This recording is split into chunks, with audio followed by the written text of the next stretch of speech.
آغاز میں بڑی خبر آپ کو دیں کہ ٹرمپ پیوٹن ملاقات ہوئی۔ روس یوکرین جنگ کے خاتمے پر اتفاق نہ ہو سکا۔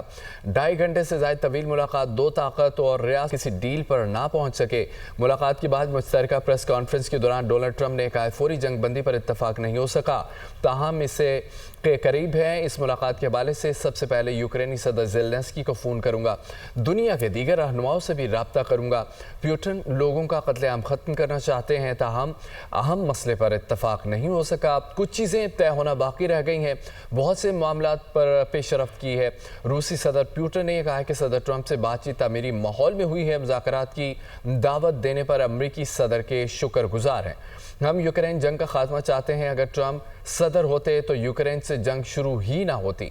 صدر ٹرمپ نے اگلی ملاقات ماسکو میں اور آپ کو بتائیں کہ ٹرمپ پیوٹن ملاقات روس یوکرین جنگ کے خاتمے پر اتفاق نہ ہو سکا۔ 2.5 گھنٹے سے زائد طویل ملاقات ہوئی، دو طاقتور ریاستوں کے رہنما کسی ڈیل پر نہ پہنچ سکے۔